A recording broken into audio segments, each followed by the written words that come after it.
Dalam hukum Islam, kita sebagai umat muslim yang baik haruslah iman atau yakin atau percaya bahwa akan qada dan qadar Allah Subhanahu wa ta'ala itu nyata adanya. Karena kita hidup di dunia ini berdasarkan ketentuan qada dan qadarnya Allah. Maka dari itu, qada dan qadarnya Allah termasuk ke dalam rukun iman yang keenam. Adapun pengertian qada dan qadar menurut bahasa Arab yaitu berarti ketetapan atau ketentuan, ukuran, takaran atau sifat. Banyak sekali peribahasa tentang qada dan qadar pengertian qada ini. Yang akan intinya menurut bahasa qada itu adalah suatu ketetapan Allah Subhanahu wa ta'ala yang tercatat di Lauhil Mahfuz sejak zaman azali. Nah, ketetapan ini sesuai dengan kehendaknya dan berlaku untuk seluruh makhluk atau alam semesta. Adapun qadar atau takdir yaitu ketetapan yang terjadi. Dengan kata lain, qadar itu adalah merupakan perwujudan atau realisasi dari qadanya Allah Subhanahu wa ta'ala.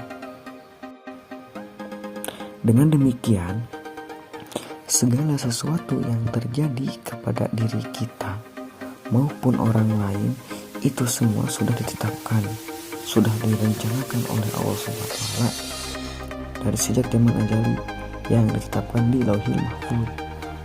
Misalnya kita kecelakaan atau kita mendapat sebuah kebahagiaan, itu semua baik berupa kesedihan, kebahagiaan, ketentraman, itu semua sudah diatur oleh Allah, sudah ditetapkan dalam qadanya Allah. Hanya saja butuh waktu kapan dan di mana qada Allah Subhanahu wa ta'ala itu akan terjadi.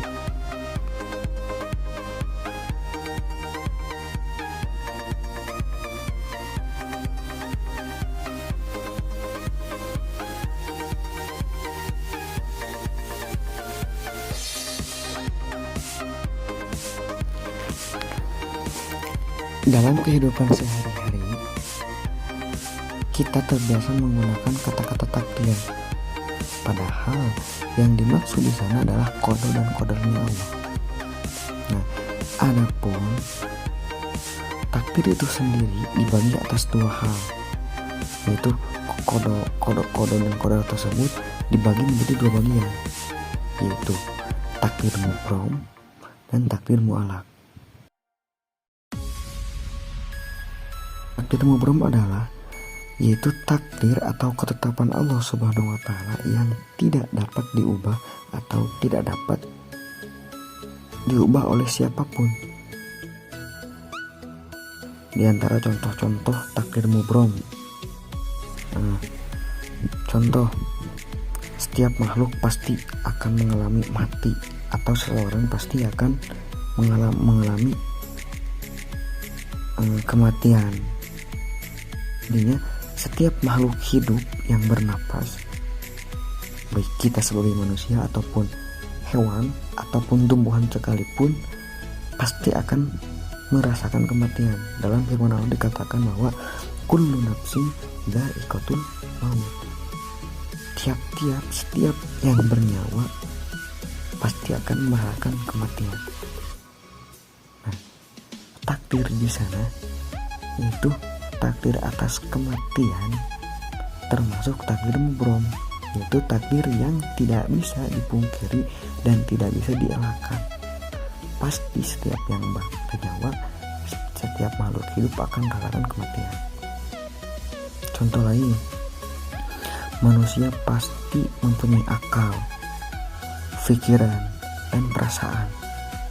Nah, akal, pikiran, perasaan itu semua merupakan takdir dari Allah Subhanahu wa ta'ala yang bila mana yang tidak tidak bisa dipungkiri, tidak bisa dielakkan ketidakadaannya, pasti ada gitu.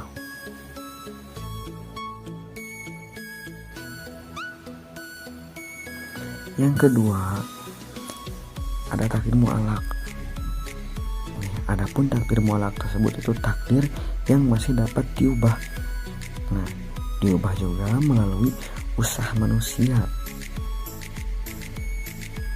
Setiap hamba diberi peluang atau kesempatan oleh Allah Subhanahu wa taala untuk berusaha mengubah keadaan dirinya menjadi lebih baik. Firman Allah Subhanahu wa taala, sesungguhnya Allah Subhanahu wa taala tidak akan merubah keadaan suatu kaum sehingga mereka mengubah keadaan yang ada pada diri mereka sendiri. Innallaha la yughayyiru ma biqaumin hatta yughayyiru ma bi anfusihim.